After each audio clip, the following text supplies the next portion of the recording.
a todos los seguidores de Derecho y Libertad y gracias por estar una vez más con nosotros. Volvemos del verano y traemos una entrevista sobre una cuestión novedosa, sobre un fenómeno que, por ser incipiente, pues no está todavía lo suficientemente estudiado.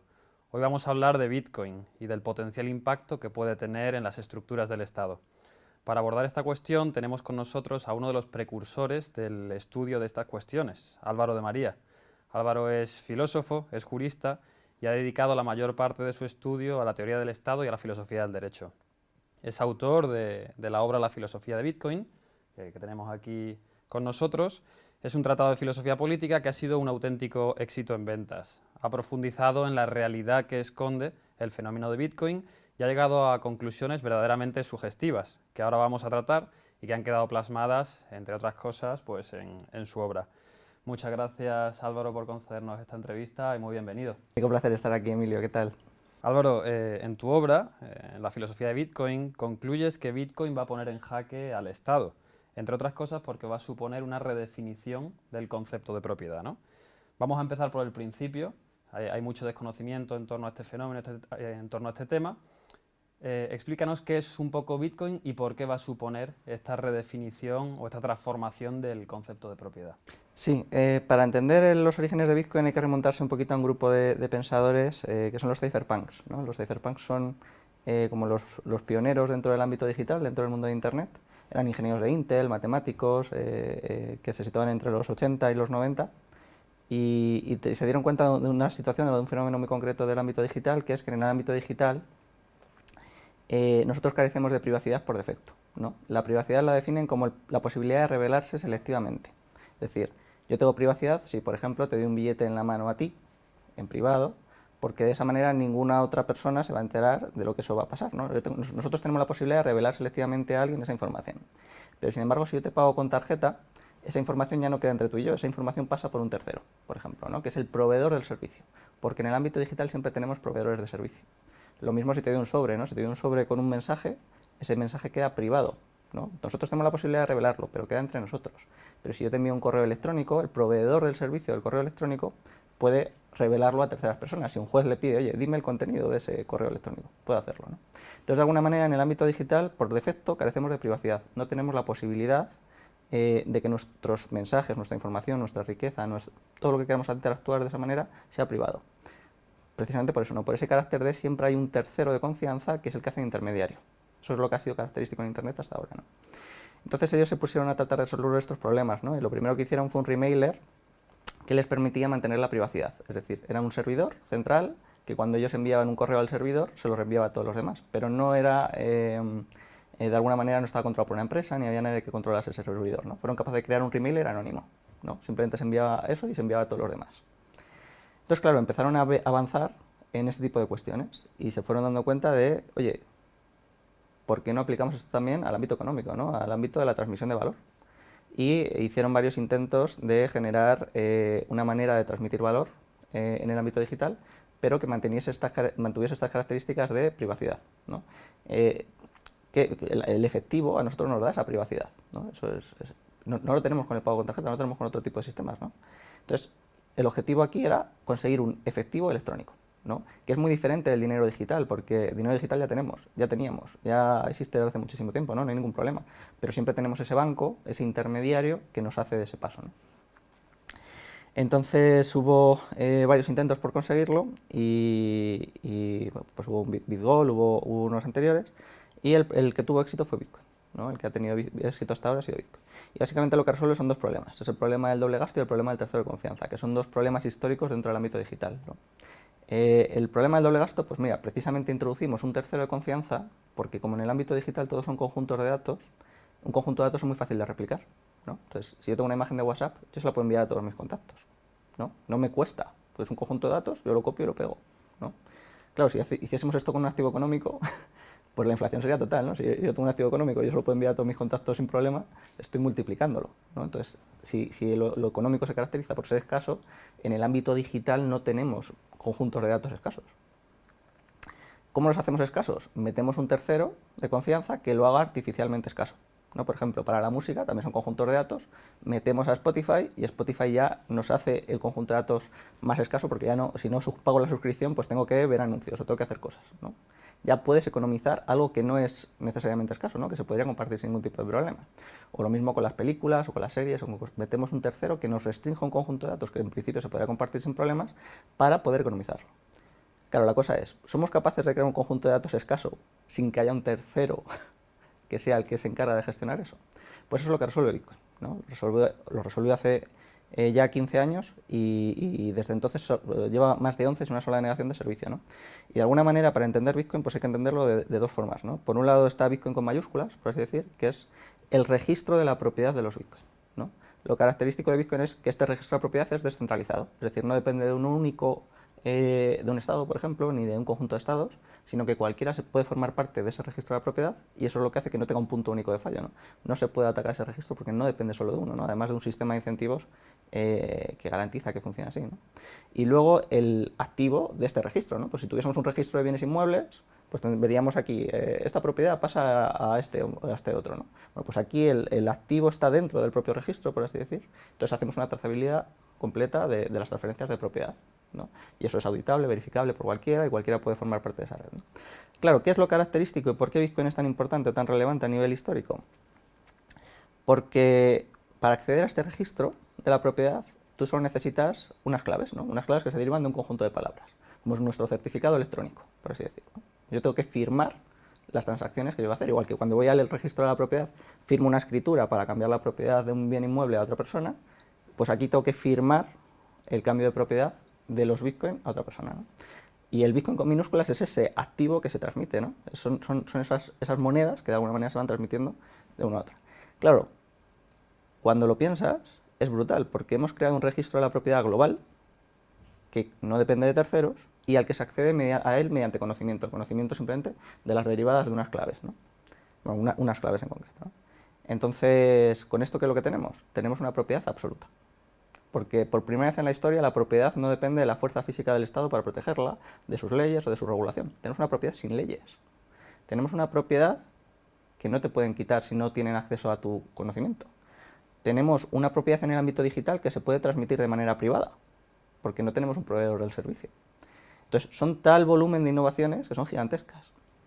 Y además una de las características ya interesantes del activo es que es el primer activo que acaba con el riesgo de dilución, ¿no? Los activos, por lo general, pues, tienden a incrementarse, ¿no? Pues el oro tiende a incrementar su oferta, por ejemplo, un 2% al año más o menos, es lo que se descubre más o menos del oro, ¿no? Pues Bitcoin tiene un calendario de emisión determinístico, ¿no? Fijo, y tiene un límite de 21 millones de unidades, ¿no? Y en ese sentido, pues la escasez es absoluta, no relativa respecto al resto de bienes, ¿no? Sino que es completamente absoluta, porque precisamente es una de las ventajas del ámbito digital, ¿no? Y esto nos permite de una manera muy buena transmitir valor en el tiempo, ¿no? Tiene una serie de propiedades que lo hacen muy bueno para transmitir valor en el tiempo. Entonces, de alguna manera, y por responder, pues Bitcoin es la resolución del problema del doble gasto y el tercero de confianza, ¿no? Creando un registro de la propiedad global absoluto, que solo depende del conocimiento, que nos permite mantener la privacidad en el ámbito digital con un activo subyacente que es un activo que no es el pasivo de nadie, es un activo real, aunque esto cuesta mucho y podemos verlo, y que me permite utilizar este activo para transmitir valor, ya sea a otra persona o para transmitir valor en el tiempo como vehículo de ahorro.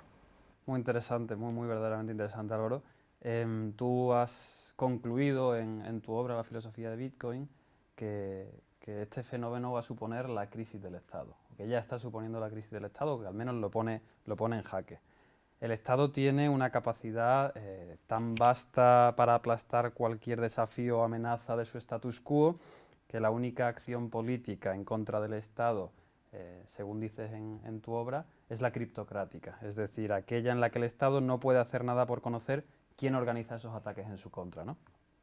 Aquí es donde Bitcoin y no otras criptomonedas va a suponer su crisis. ¿Puedes desarrollarnos un poquito esto? ¿Por qué Bitcoin va a suponer la crisis del Estado? Sí, esto, lo primero es insistir en algo que aquí yo creo que se ha tratado en otras entrevistas, ¿no? Que es que el Estado es un fenómeno plenamente moderno, ¿no? El Estado no es el sinónimo de cualquier forma de organización política, sino que es una forma política muy concreta que se desarrolla a partir del siglo XVI, ¿no? A partir de la idea de que el gobierno debe tener tanto la autoridad como la potestad para absoluta sobre un territorio delimitado, ¿no? Pues yo creo que eso es lo que está en crisis, en el sentido de que en el ciberespacio los estados no tienen soberanía, ¿no? Y Bitcoin pone de manifiesto esto muy rápido porque te da hace una vulneración de la soberanía de los estados para cualquiera, de forma muy accesible, de forma privada, y que cualquiera puede ver lo que es poder tener propiedad al margen del estado, ¿no? Y que el estado no te la pueda quitar. Eso yo creo que es absolutamente revolucionario, ¿no? Y se lo parecía así al propio teórico del estado, ¿no? Hobbes en el Leviatán, en el capítulo 29, cuando habla de las causas de disolución del Estado, la quinta dice, si los ciudadanos tienen absoluta propiedad sobre sus bienes, el Estado desaparece, ¿no?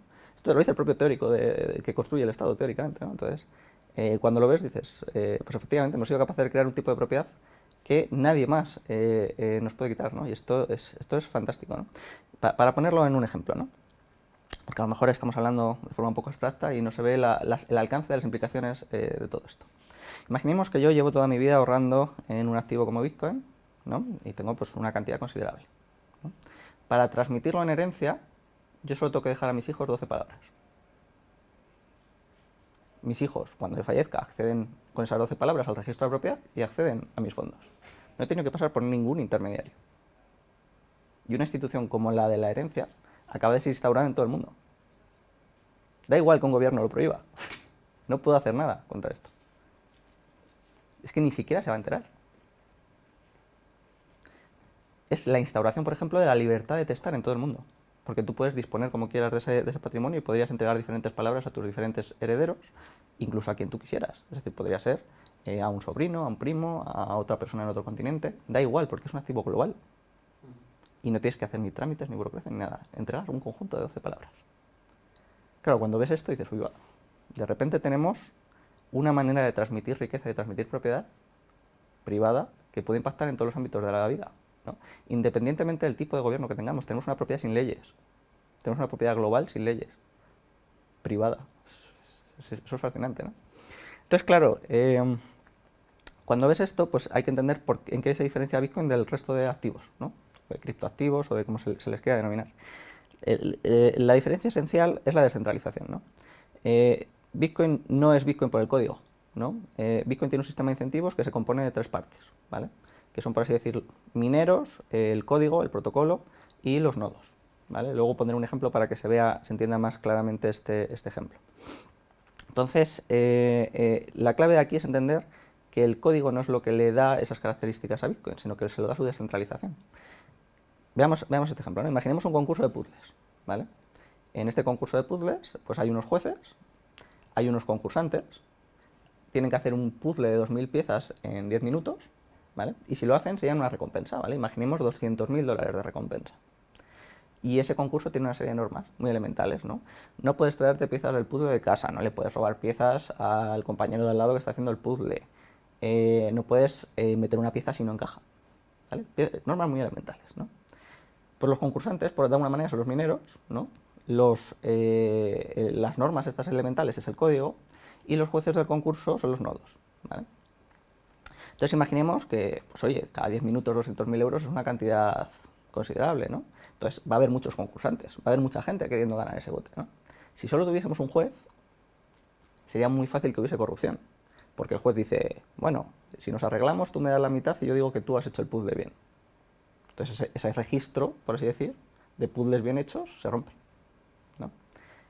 Si tienes 2 jueces, pues bueno, un poquito mejor que si tienes uno, pero sigue siendo muy corrompible, ¿no? Claro, ¿cuál es la característica de Bitcoin? Pues que Bitcoin es muy económico ser un juez dentro de esa red, no ser un nodo. Es muy económico. Entonces hay más de 100.000 jueces en la red. Entonces corromper a 100.000 personas cuyo único objetivo es preservar ese registro es casi prácticamente imposible, ¿no? Es tan imposible que lleva más de 11 años una sola denegación de servicio a la red de Bitcoin, ¿no? Probablemente sea la red más segura a nivel de hoy en todo el mundo.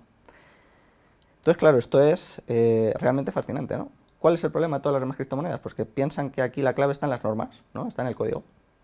Y no, las normas están en que este sistema de incentivos alcance una escala, cierta escala, ¿no? Es decir, que tengas un nivel muy considerable de participantes, jueces, cumpliendo esas reglas, ¿no? Esto se puede ver con el fútbol, ¿no? Yo suelo poner este ejemplo de, imaginemos que yo me pongo la camiseta de Vinicius y me pongo a jugar en el campo del colegio y le llamo Santiago Bernabéu al campo del colegio, ¿no? Pues no soy el Real Madrid, ¿no? Aunque mis compañeros se pongan. No es lo mismo, ¿no? No tiene nada que ver. Aunque utilice el mismo nombre, aunque utilice las mismas reglas, aunque utilice la misma apariencia, No tiene absolutamente nada que ver, ¿no? Son cosas que funcionan a una escala distinta.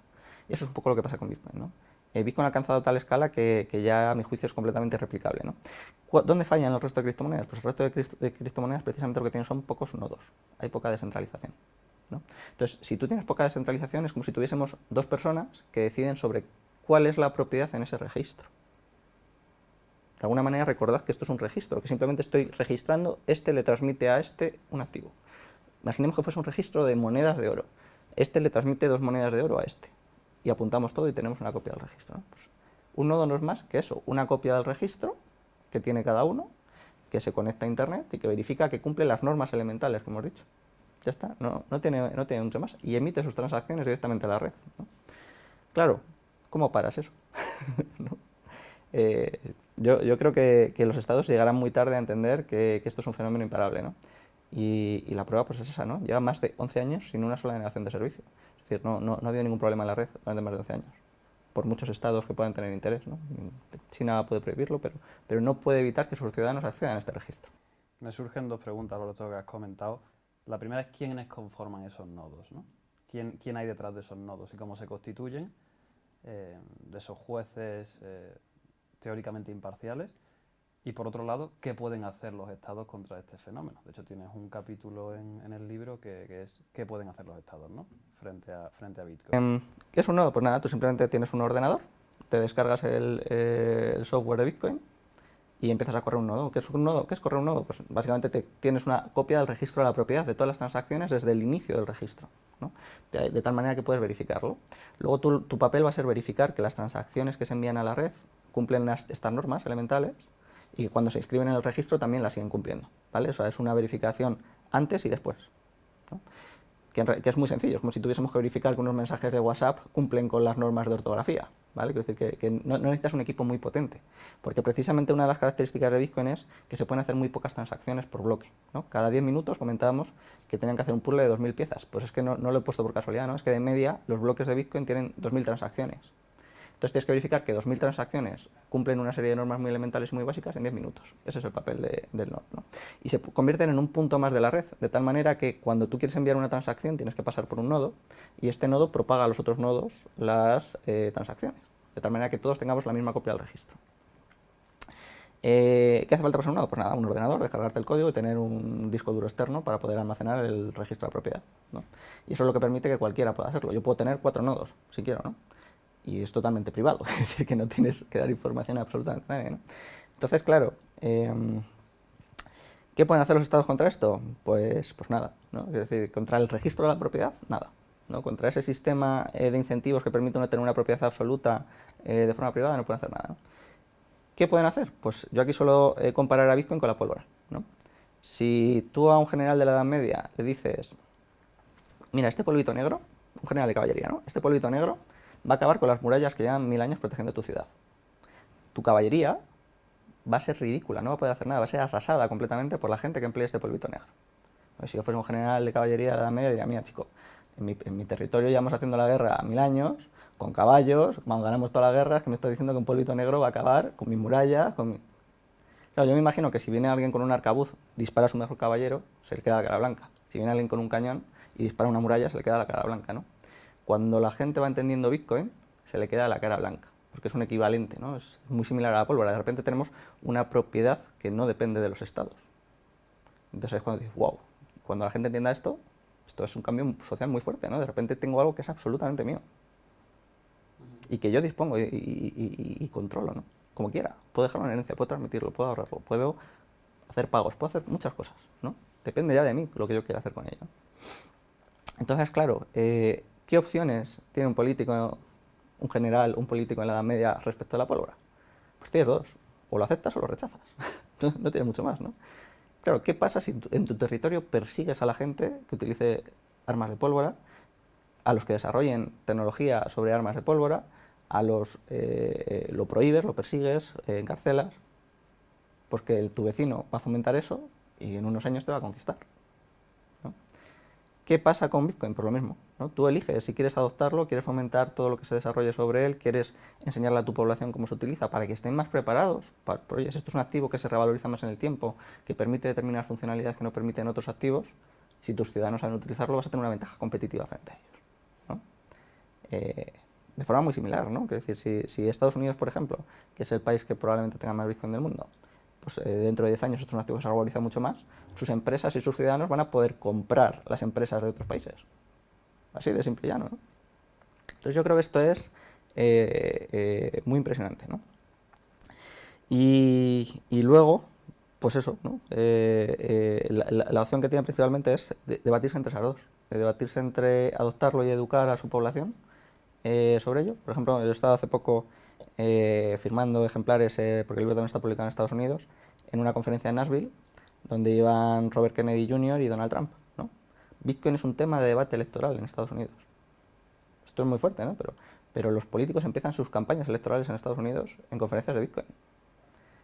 Claro, cuando ves esto, dices, ahí va, ¿no? O sea, el dinero mágico de Internet o el esquema Ponzi de repente es un tema de debate electoral en campaña en los Estados Unidos, ¿no? Esto ha ido muy rápido. Es decir, que Bitcoin parece una cosa muy, muy así, pero en muchos países tiene una relevancia muy, muy importante, ¿no? Y yo creo que cada vez más se van a dar cuenta de los ciudadanos quieren tener una propiedad que no les pueden quitar, ¿no? Que tengan un control sobre ella, que no puedan presionarles sobre ello. Si tú eres un político que va contra eso, eres un político de perder votos. Entonces, los incentivos poco a poco yo creo que van a ir siendo a que Bitcoin sea un tema de debate electoral en todos los países del mundo, ¿no? Y todos van a tener que tener una política, ¿no? Se propuso, por ejemplo, Robert Kennedy Jr., que si ganaban, que Estados Unidos tuviese una reserva de 4 millones de Bitcoin, ¿no? Hay 21 millones en total, entonces es una cantidad muy significativa, ¿no? Claro, si un Estado como Estados Unidos implementa una política de reserva estratégica nacional de Bitcoin, como podrían tenerla de oro o de petróleo, ¿no? Quiero decir, al final no es más que otro activo, ¿qué van a hacer el resto de países del mundo? Van a decir, yo no, ¿no? Van a querer también, ¿no? Entonces la cuestión es esa, ¿no? Si con el resto de activos muy valiosos los estados tienen que tener reservas, tienen que tener capacidad de actuación sobre ellos, tienen que tener comprensión, ¿no? Pues yo creo que ningún estado del mundo se puede permitir no tener oro, no tener reservas de petróleo y de gas, no tener fuentes de energía. Pues con esto lo mismo, ¿no? Yo creo que es un activo muy similar y que les permite cierta operatividad que es única, ¿no? Y por avanzar un poquito más, Bitcoin, como registro de la propiedad, también permite hacer determinados contratos inteligentes, ¿no? Muy básicos, muy elementales, pero es que no hace falta más, ¿no?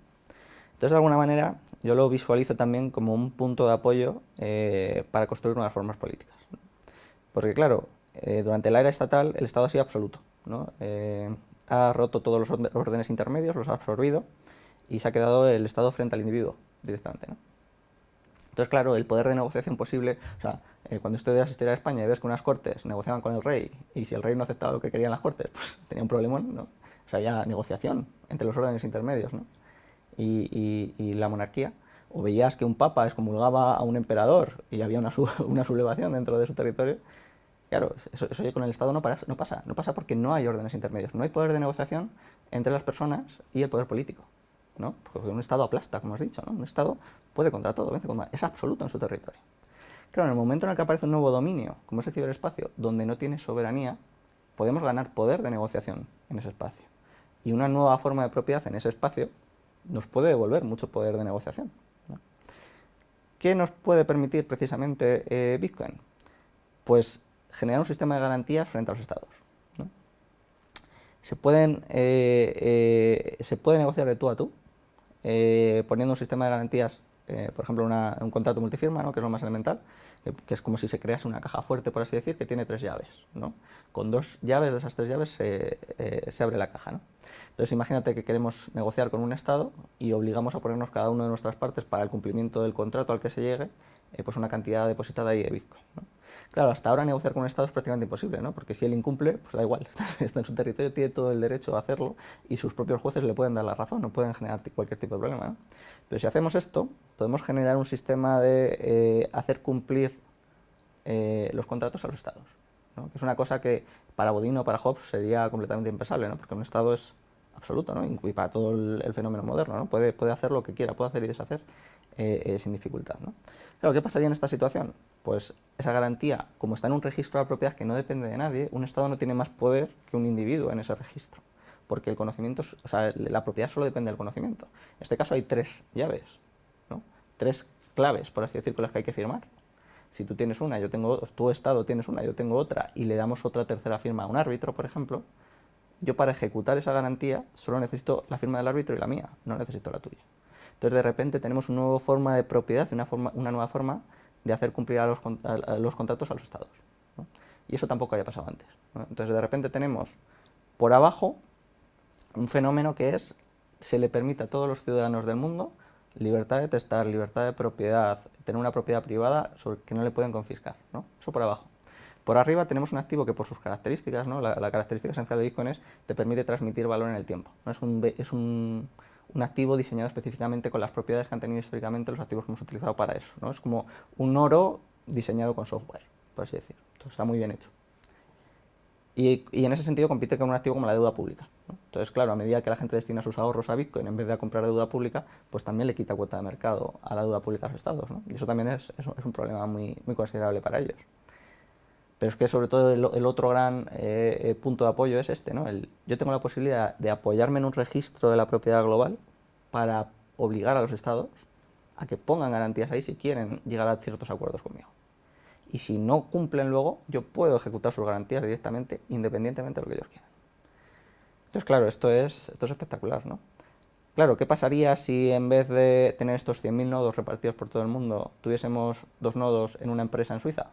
Pues que llega un estado, toca la puerta de la empresa y los otros dicen, pues hay que cambiar la propiedad de estos activos, pues la cambiáis o meto en la cárcel. Claro, no puedes hacer eso sobre un registro que no depende de una persona, que ni siquiera sabes quién controla ese registro, ¿no? Hay tal volumen y tal cantidad de nodos que ni siquiera sabes ni dónde están, ni quiénes son, ni nada. Y no están en un solo estado. Incluso hay estados que ya se han sumado a formar parte de eso, ¿no? Por ejemplo, El Salvador educa a sus ciudadanos a tener nodos, ¿no? Enseñan a los niños a montar nodos en el colegio. Entonces, claro, de repente vemos, pues yo creo, un cambio de paradigma completo en las relaciones en las que funciona la propiedad, ¿no? Y ha pasado muy poco tiempo, han pasado 15 años, ¿no? Y en 15 años Bitcoin ha entrado en los 10 activos más capitalizados del mundo, ¿no? Ha conseguido lo que al oro le ha costado 5.000 años conseguir, en 15 años, no está mal. Se ha convertido en un tema de debate electoral en Estados Unidos, los estados han empezado a adoptarlo y a considerarlo, y cuando lo comparas con otras cosas similares, pues por ejemplo desde el Manifiesto Comunista hasta Lenin, pues pasan más de 60 años, ¿no? Entonces, esto está yendo muy rápido, ¿no? Mucho más rápido de lo que pensamos. Yo creo que cada vez más ciudadanos van a empezar a entender las ventajas que tiene Bitcoin frente al resto de activos y frente al otro tipo de propiedades. Uno de los principales errores que ha habido en la comprensión es que se ha entendido como una alternativa al dinero. Y a mi juicio Bitcoin no lo es, ¿no? No es una alternativa al dinero fiat, es una alternativa a los vehículos de ahorro, sobre todo. Entonces, cuando lo entiendes como una alternativa al dinero, pues enseguida dices, pero esto, cuando yo hago una transferencia, pues es incómodo, ¿no? Porque tengo que aprender a hacerlo, tengo que no sé qué, me cobran una comisión. Además es lento porque los bloques se generan cada 10 minutos, entonces yo tengo que esperar 10 minutos para que se confirme. Claro, cuando lo entiendes como una nueva forma de propiedad, a ti te da igual, porque tú no estás haciendo transferencias de propiedad en ese sentido todos los días, ¿no? Tú estás haciendo una compra de algo que quieres a lo mejor transmitir a tus hijos o que estás pensando en tu jubilación, ¿no? No necesitas que sea rápido, no necesitas que te cobren una pequeña comisión, te da igual, ¿no? Lo comparas con el resto de activos y con el riesgo que tienen el resto de activos y es impresionante, ¿no?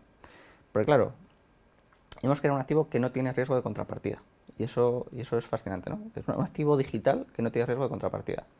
Porque todos los demás activos digitales, de alguna manera, tienen un proveedor del servicio, tienen un emisor, ¿no? Alguien que controla ese activo digital.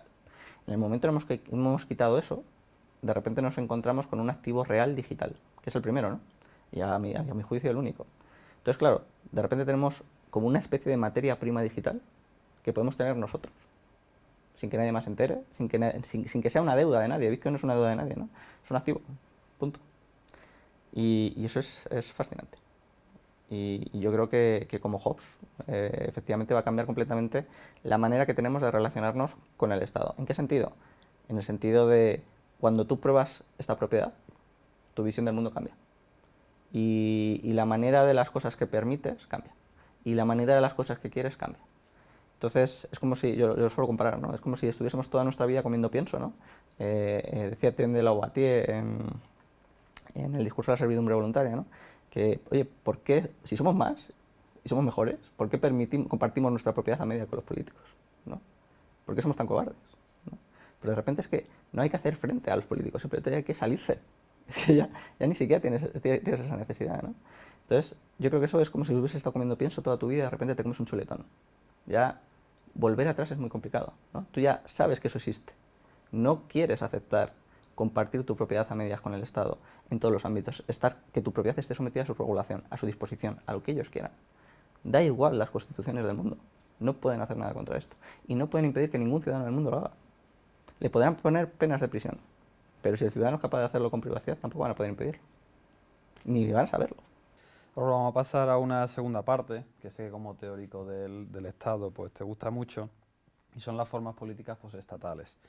Uno de los objetivos que tenías con la filosofía de Bitcoin era acabar pues con esa falsa creencia de que el Estado es un concepto aplicable en cualquier comunidad política, en cualquier sociedad política, y que no cabe pensar en formas políticas postestatales, ¿no? Esto es una creencia bastante extendida, bastante generalizada en nuestro tiempo. Estás escribiendo una siguiente obra, Micrópolis, en la que pues, abordas la cuestión de la crisis próxima del estatismo y esbozas las líneas futuras de lo que está por venir, ¿no? Partes del principio de dónde venimos, dónde estamos y hacia dónde vamos, ¿no? Se estructuraría de esta manera tu siguiente obra. Unas líneas generales. Cuando se agote el Estado, ¿hacia dónde vamos? ¿Qué viene? Sí, yo a la hora de reflexionar sobre esto, me planteé cómo a mí me gusta mucho, por ejemplo, a la hora de estudiar la historia del derecho, las cartas de población, ¿no? Cuando los musulmanes invaden la península, los reyes cristianos se quedan muy atrapados en el norte y tienen que desarrollar alguna manera, alguna estrategia para llevar población al frente, ¿no? Para llevar población a la frontera, a los límites fronterizos, para que combatan, ¿no? Y a los reyes cristianos se les ocurre una idea que me parece genial, ¿no? Que son las cartas de población. ¿Qué era una carta de población? Pues se concedían determinadas ventajas a las personas a las que se movían a la frontera, ¿no? Por ejemplo, te doy una casa y una parte de un terreno para explotar, ¿no? Te doy la mitad de una montaña, te doy 100 hectáreas, pero te tienes que quedar allí. O incluso ventajas penales, ¿no? Si has matado a una persona y no te hemos detenido en 9 días, si te mudas allí, quedas libre de la pena. Claro, porque tú necesitabas gente ruda también que estuviese en la frontera porque iba a ser saqueada, iba a entrar en conflicto, iba a entrar en batalla, ¿no? Entonces empezaron a crear cartas de población territoriales para poblar la frontera, para repoblar, y la gente empezó a migrar a estas zonas que estaban despobladas porque nadie quería estar en la zona fronteriza. Pero claro, ¿qué es lo que pasaba? Que a medida que la frontera avanzaba, los que se habían mudado no querían perder esas ventajas, ¿no? Entonces tenían que poner cada vez mejores condiciones en las siguientes cartas de población para que más gente, o la que ya se había mudado, o gente nueva, fuese de nuevo a repoblar la frontera. Claro, esto fue espectacular porque permitió tener una sociedad de propietarios muy bestia, ¿no? Muy arraigada, con una fuerza muy grande, además de tener una fe inmensa, ¿no?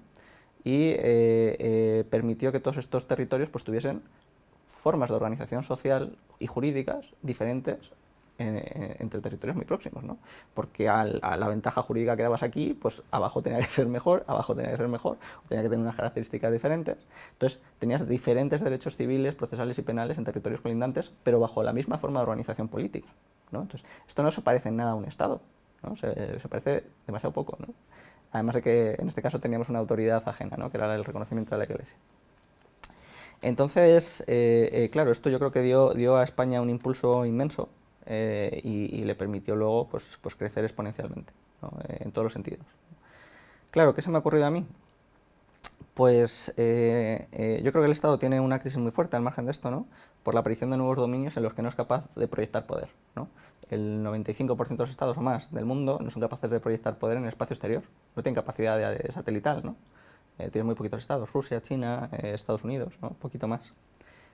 Y es un dominio que cada vez tiene más importancia, porque todos los satélites, todas las comunicaciones, todo está ahí, ¿no? Entonces, de repente, el Estado pierde capacidad de proyectar poder sobre su propio territorio, porque hay un nuevo dominio que no controla. Es como si funcionasen muy bien los estados por barco y por tierra, pero de repente alguien tuviese el control aéreo.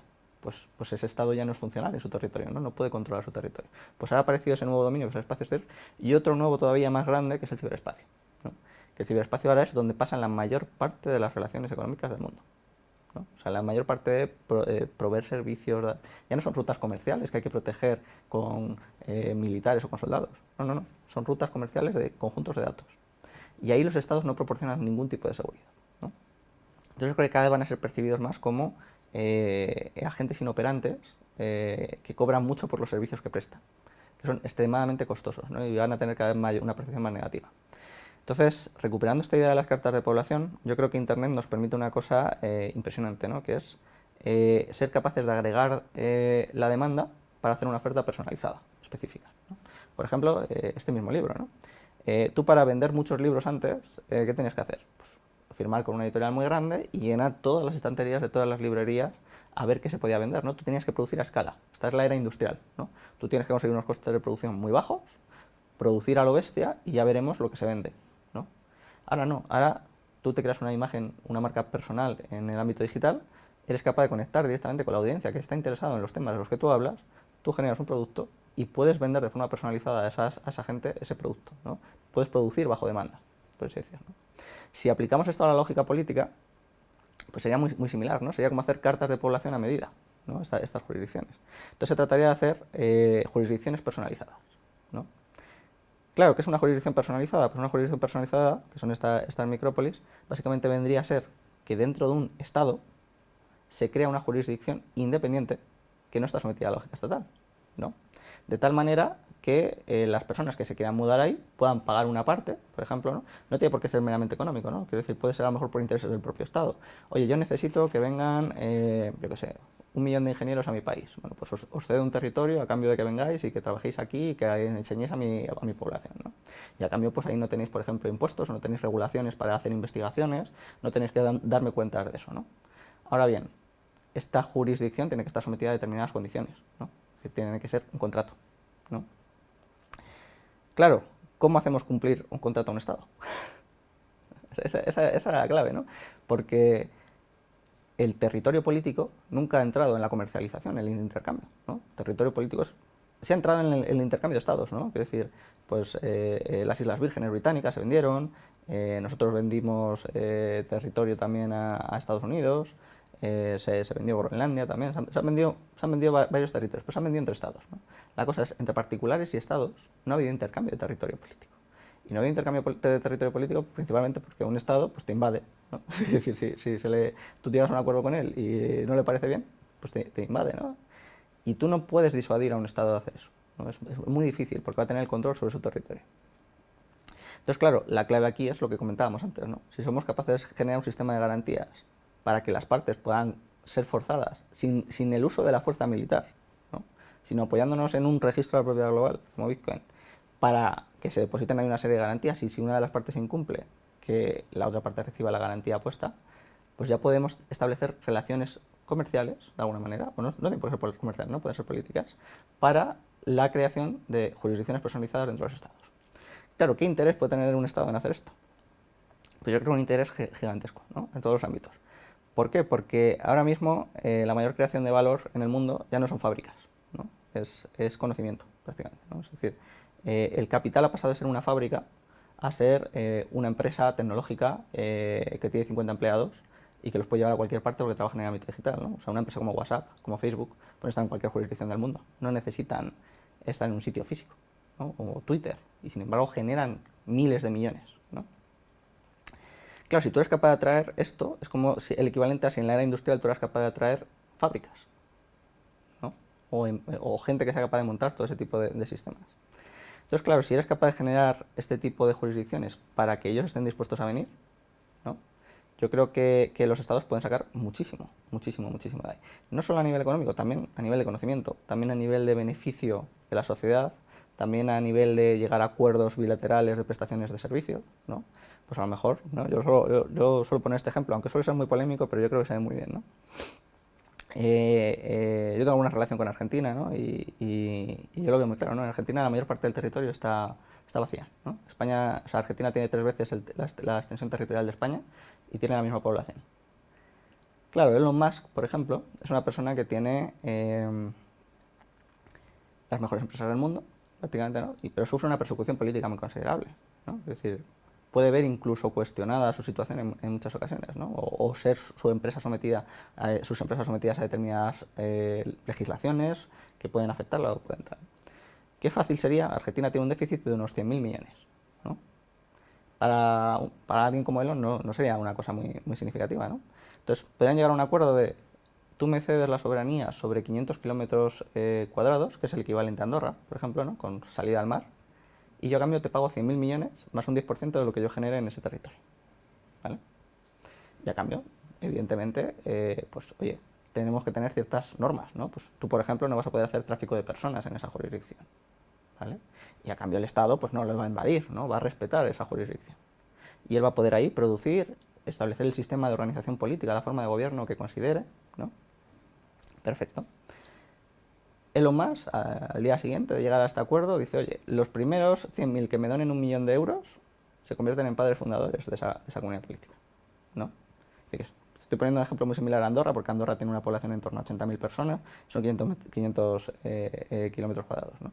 Lo mismo, replicar lo mismo, ¿no? Y se puede llevar ingenieros, gente, todo lo que quieran, y van a ser los ciudadanos, los padres fundadores de esa comunidad política. Claro, esto es maravilloso, porque se pueden llegar a acuerdos de toda la índole que tú quieras. Tú puedes decir, oye, pues tú me proporcionas bomberos, y me proporcionas seguridad en defensa, me proporcionas no sé qué, y yo a cambio a lo mejor te proporciono internet gratis a toda tu población adicionalmente, ¿no? Porque tengo Starlink, puedo proveer de internet gratuito a todo, al margen de lo que yo te pague, te puedo dar internet gratuito a toda tu población, en todo tu territorio, ¿no? Por ejemplo. Entonces puedes llegar a una serie de acuerdos que antes no se podía llegar, porque ahora sí puedes forzar a los estados al cumplimiento de los contratos. Entonces, puedes tener interés en hacerlo. Claro, para eso primero hay que superar el estatismo, entendiendo que tiene que haber una forma de organización política que sea soberana sobre un territorio. Tienes que dejar cabida a más y pasar casi a entender el Estado como madre de patrias, ¿no? Es decir, como que deje su situación y deje fundar nuevas comunidades políticas en su territorio, ¿no? De tal manera que él sea un poco el que se encarga de hacer como de membrana celular de los órganos internos frente al exterior, por ejemplo. Cuando lo ves así, te das cuenta de, en un día, Argentina podría resolver su situación económica. Y yo estoy seguro de que Elon Musk consigue 100.000 personas que le donen 1.000.000 de euros, ¿no? Y a Elon Musk no le cuesta nada. Y se lleva allí todas sus empresas, puede producir, puede exportar a todo el mundo. Pone él las condiciones sobre cómo tiene que funcionar todo eso, ¿no? Pero esto no se tiene que pensar solo en esos términos económicos, ¿no? Pensamos, por ejemplo, qué sentido tiene que los youtubers se tengan que ir a Andorra, ¿no? Claro, evidentemente tienen una presión fiscal aquí gigantesca, se tienen que inscribir en registro de creadores de contenido, tienen que dar cuenta, pueden ser censurados, pueden tener determinadas limitaciones políticas, ¿no? Pueden estar sometidos a la regulación de la Unión Europea, ¿no? Que sea muy estricta. ¿Por qué no crear una jurisdicción en España, en el propio territorio español, donde se puedan ir ahí los creadores de contenido y que tengan ciertas ventajas específicas, como en su momento fueron las cartas de población, ¿no? Podemos llegar a un acuerdo con ellos, tiene sentido, ¿no? ¿Por qué vamos a dejar, porque se van a perder ellos, que no tienen ningún interés en abandonar España, se van a tener que ir a Andorra, pudiendo estar aquí, y llegamos a un acuerdo? Negociación, la negociación en las relaciones políticas. Y eso es una cosa que se ha perdido completamente, que el individuo que ha sido despojado de todos los órdenes intermedios es incapaz de negociar de tú a tú con el Estado. Y de alguna manera esto sería una herramienta, la agregación de Internet más Bitcoin, que nos devuelve el poder de negociación a nosotros. Y es ahí donde lo veo, ¿no? Porque esto, un texto muy interesante, se llama De las ballestas a la criptografía. Es un texto de Chuck Hamill de 1987, si mal no recuerdo, que precisamente lo que hacía era comparar las ballestas con la criptografía, ¿no? Claro, si un campesino quería defender su propiedad del señor feudal, el campesino tenía un rastrillo y el señor feudal venía con su ejército de caballeros, con una armadura, con una espada o con una lanza. ¿Cómo hace el pobre campesino frente para proteger su propiedad de eso? No puede. Claro, en el momento en el que aparece la ballesta, una ballesta ya es capaz de atravesar completamente la armadura. Tiene un coste muy bajo, ¿no? Y no requiere mucha educación ni mucha formación. Y ya te puedes defender de esos, ¿no? Entonces cambia la manera en la que tú puedes proteger tu propiedad, ¿no? Pues la criptografía de alguna manera en este sentido de Bitcoin te permite también un salto cuántico respecto a eso, porque tú puedes proteger tu propiedad sin que el otro sepa siquiera que la tienes. Entonces eso te permite poner tú las condiciones bajo las que quieres ceder esa propiedad. Entonces te devuelve poder de negociación a ti. Bajo el Estado toda la propiedad está sometida al Estado. Claro, el hecho de que aparezca una propiedad absoluta, como bien vio Hobbes, hace que el Estado pierda su absolutismo. Y al perder su absolutismo de alguna manera se desnaturaliza, pierde su esencia, pierde su forma de organización. Entonces tiene que evolucionar hacia nuevas formas de organización política. Y yo creo que es hacia esto, ¿no? Hacia la creación de jurisdicciones personalizadas. Y los primeros estados que lo hagan van a ser los que más se van a ver beneficiados, ¿no? Yo creo que que es una cosa relativamente sencilla, ¿no? Ya no solo es un tema económico, ¿no? Yo creo que es un tema en general de libertades, ¿no? Yo creo que cada vez más estados se van volviendo más totalitarios, ¿no? Porque al final la manera de grabar, de conseguir más votos, pues al final siempre sueles dar más prebendas. Para dar más prebendas tienes que tener mucho más control sobre aquellos que generan riqueza, ¿no? Y entonces vamos cada vez hacia un control todavía mayor de todas las áreas sociales y económicas, ¿no? Yo creo que hay mucha gente que está dispuesta a cambiar, a migrar, a mudarse a sitios que le traten mejor, a jurisdicciones que le traten mejor, como pueden ser los propios youtubers yendo a Andorra, ¿no?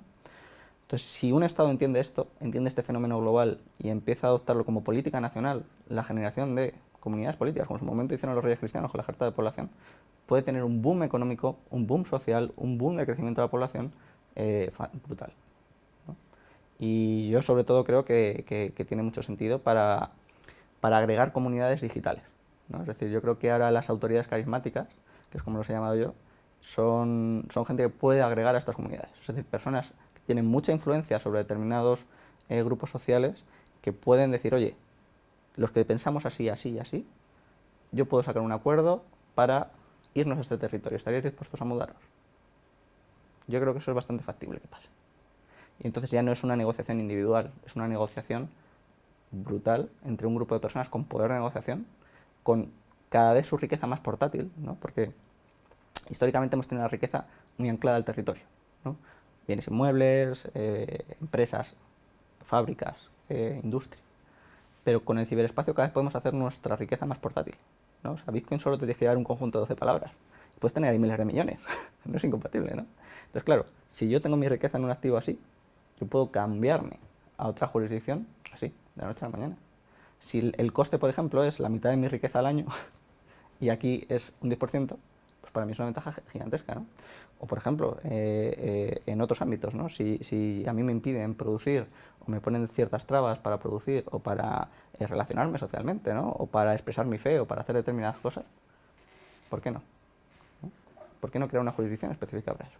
¿Existe ya algún proyecto en marcha en esta línea? He escuchado, existe una iniciativa que se llama Próspera, puede ser en Honduras, que va en esta línea, ¿no? Sí, yo creo que ellos precisamente lo que les ha fallado, yo tengo bastante relación con ellos, es el no haber generado estos mecanismos de garantías con los estados, ¿no? Es un proyecto, evidentemente los primeros proyectos pues tendrán problemas, que son los que se irán corrigiendo a medida que vaya habiendo más. Pero claro, ¿qué es lo que pasa? Que ha habido un cambio de gobierno, ¿no? Han pasado a mandar pues, los más comunistas, entonces claro, quieren acabar con esa jurisdicción. Entonces le ponen bloqueos a determinadas formas de importar y exportar, pero por abajo, ¿no? Sucio, de manera sucia, entonces quieren ir como boicoteándoles, ¿no? Poco a poco. Claro, tienen un pleito de arbitraje internacional, creo ahora por 10.000 millones, una cosa así, o sea, una auténtica salvajada. Claro, ¿cuál es el problema? Pues eso, precisamente, ¿no? Que si eres una comunidad política nueva y te tienes que hacer frente a un Estado, si el Estado te ataca, tú no tienes un mecanismo ágil para protegerte.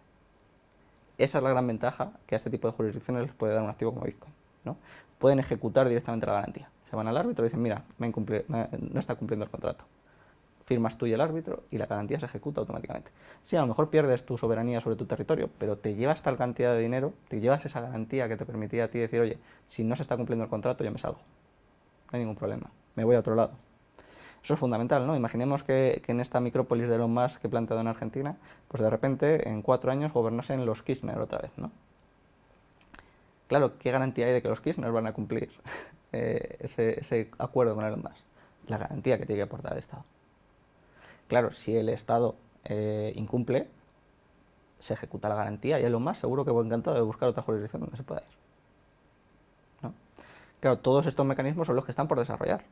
Claro, ¿cómo se hacen todos esos sistemas de garantías? ¿Qué importes deben tener? ¿Cómo se gestionan? ¿Cómo se hacen? ¿Cómo se hacen los sistemas con los árbitros? Pues se puede programar de la manera que se quiera, ¿no? Se puede hacer una 2 de 3, como hemos dicho antes, se puede hacer una 11 de 18, que haya 18 personas con firmas y tengan que firmar al menos 11.